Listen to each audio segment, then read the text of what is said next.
The merchant's wife and the corrupt judge. In ancient times, it was customary for women to remain within the confines of their homes. A woman seen outside was often deemed shameless and without virtue. Men who embarked on long journeys, especially the pilgrimage to Mecca, would entrust their wives and daughters to a trustworthy man or the local judge for safekeeping. They would obtain a signed contract from this guardian before departing. There was once a wealthy merchant who had just been married. In those days, a couple would often remain engaged for 7 years before fully marrying. The merchant needed to make the Hajj pilgrimage to Mecca. He did not wish to divorce his beautiful wife. Nor could he leave her alone, for she was possessed of such indescribable beauty and grace that it seemed God had bestowed upon her all the world's youth and charm. He loved her dearly. He said to her, "Tomorrow, I will take you to the city judge and entrust you to his care until I return from Mecca." His wife replied, "O my husband, provide for my expenses for 1 year and give me a single room. I will not step outside it. I will devote myself to prayer until you return." "Very well," said the merchant. The next day, he secured a full year's provisions for her and went to see the judge. "O honorable judge," he said, "I wish to make the pilgrimage to Mecca. I trust no one but you. For you are known throughout the land for your integrity.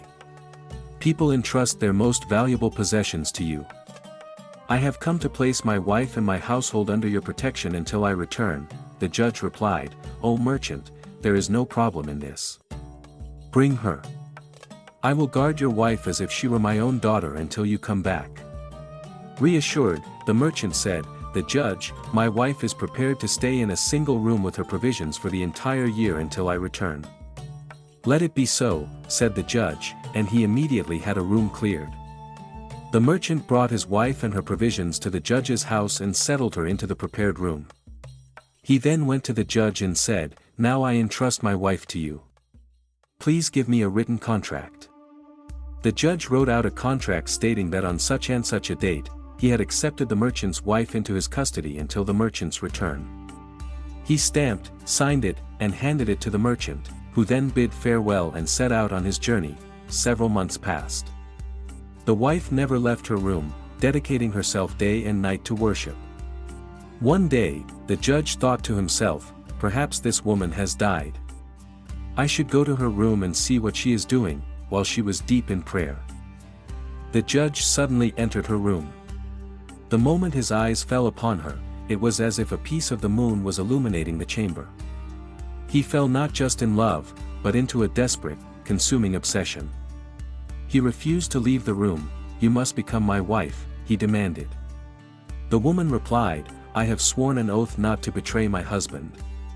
To me, he is the only man alive." "These words mean nothing to me," the judge retorted. "You will be with me." "This is impossible," she stated firmly. "I will torture you until you agree," he threatened. "Do whatever you wish. Bring any calamity upon me, I will not do this. I fear no one but God." The judge tried every trick and strategy he knew. But for weeks, he could not sway her. Finally, in frustration, he took a whip and beat her severely. Still, she refused to yield. The judge had a secret basement in his house, designed for punishing offenders. Its entrance was hidden beneath a heavy iron hatch, over which he often sat to hold court. One day, when no one else was home except a young child of 3 or 4, the judge thought, "This child won't understand anything." He went into the woman's room, dragged her out, and imprisoned her in the dark basement. No one knew who was down there. The judge would bring her a mere scrap of bread every other day. The merchant's wife endured all this torment, never ceasing her prayers and remembrance of God in that dark pit. While this struggle was ongoing, a prostitute in the city died. News of her death reached the judge, and he saw an opportunity. He immediately drew up a large, official document stating, "The wife of such and such merchant, entrusted to me on such and such date, has died." He then took the document around and compelled many people to stamp and sign it. After 7 or 8 months, the merchant returned from Mecca. After 3 days, he went to the judge, presented his contract, and said, "Honorable judge, I have come for my wife. Here is the document you gave me." the judge promptly brought out the fraudulent document he had created. "O merchant," he said with false sympathy, "I offer you my condolences. Your wife has died. If you believe my words are false, here are the stamps and signatures. Go and ask the people." The merchant, heartbroken, went around asking people. Everyone said, "Yes, your wife is dead." Unable to bear the grief yet unable to disprove it, the merchant finally went to the king to file a complaint. The king summoned the judge. "What happened to the merchant's wife who was entrusted to you?" he demanded. The judge presented the document. "O king, here are the stamps and signatures. She died." The king said, "Well, all these signatures cannot be forged. A judge does not lie. She must be dead." The merchant had no choice but to put a stone on his heart and remain silent. Now, the kings of old practiced night wandering. They would dress in common, worn-out clothes and walk among their people at night, unrecognized.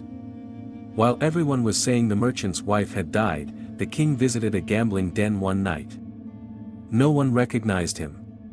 He stood by the door until the gamblers, thinking him a passerby, invited him in to watch. After gambling for a while, they grew tired and began to chat. A bald man among them joked to his friend, "Don't let your kingship be like that king who believed the judges forged stamps and signatures." The king heard this and thought, "Is he speaking the truth? Did the judge bring me forged documents? Is the merchant's wife not dead?" The next day, the king sat on his throne and ordered his guards to bring the bald man before him. "Last night," the king inquired, "in that coffee house, while your friends were playing cards, why did you say, 'Don't let your kingship be like that king who believed the judges forged stamps'?" The bald man hesitated. "Should I speak or remain silent? I must be brave." "Why do you not answer?" pressed the king. "O king, O refuge of the world, my lord," the bald man finally said, "if I speak one word, will you not order me hanged?" "No," said the king. "Why would I give such an order?" "O king, I ask one thing of you," said the bald man. "Whatever it is, speak, and I will grant it." "I beseech you," said the bald man, "to place your royal crown upon my head for just one day." "I will show you and the people what I know," the king agreed. He immediately summoned his viziers and ministers and announced, "For one day, I will place my royal crown upon this bald man's head so he may reveal the truth he knows and illuminate this matter for us." All agreed. "Let the bald man be king for a day and see what he does." The king himself placed the crown on the bald man's head. The new king did not waste time. Without ceremony, he ordered the city judge, all those who had signed the false document, and the merchant to be brought before him. He questioned the judge separately. "Did such and such merchant entrust his wife to you when he left for Mecca?" "Yes, he did," the judge replied. "Did you give him a contract?" "Yes." "Well then, what happened to his wife?" The judge quickly produced the fraudulent document. "This document has been stamped and signed by the people, confirming the merchant's wife is dead. If I find the merchant's wife, and she is not dead, what should be done with you?" asked the bald king. "Hang me from the gallows or kill me," the judge retorted arrogantly. "Very well. Do not complain later," said the bald king. "I will not." The bald king then ordered everyone who had signed the document to be imprisoned together. He took the merchant to a separate room. "Do you still have the contract the judge gave you?" he asked. "Yes," said the merchant, and he immediately produced it. The bald king, accompanied by the real king, the merchant, and several guards, went to the judge's house. He gathered all the household members and questioned each one, "Where is the merchant's wife?" They all said, "We have no news of her. We never even saw her." The bald king sent everyone out and then brought forward the young child who had been present that fateful day. He coaxed the child with kindness and treats. "Dear child," he asked gently, "where did the judge take the merchant's wife?" The child did not answer at first. After more coaxing and gifts of sweets and nuts, the bald king asked again, "Now, my dear, can you show us where the merchant's wife is?" "Come, I will show you," the child finally said. He led them into the room, moved the rug the judge always sat on, and revealed the iron hatch to the basement. The bald king had it opened and brought out the merchant's wife. The poor woman was mere skin and bones from the ordeal and starvation she had endured. They took her back to the palace. The bald king heard her full testimony, where she revealed everything the judge had done to her. Then, he brought forward all those who had signed the false document. "Why did you sign this document unjustly?" he demanded. "Did you see with your own eyes that the merchant's wife was dead?" They all swore, "We did not know if she was dead or alive." "Then why did you sign?" "We are not to blame. The judge forced us." Finally, the bald king brought the merchant's wife before the judge. "Here is the merchant's wife. What do you say now?" The judge hung his head in shame. The bald king ordered the judge to be hanged at the crossroads. All those who had falsely testified and signed the document were imprisoned. He then humbly took the crown with both hands and placed it back on the real king's head. "I desire nothing more," he said, "for I have saved that innocent woman." The king was amazed and praised him profusely. From that very hour, he appointed the bald man as his vizier. "After me," declared the king, "the kingdom shall be yours, for you are exceedingly wise and intelligent."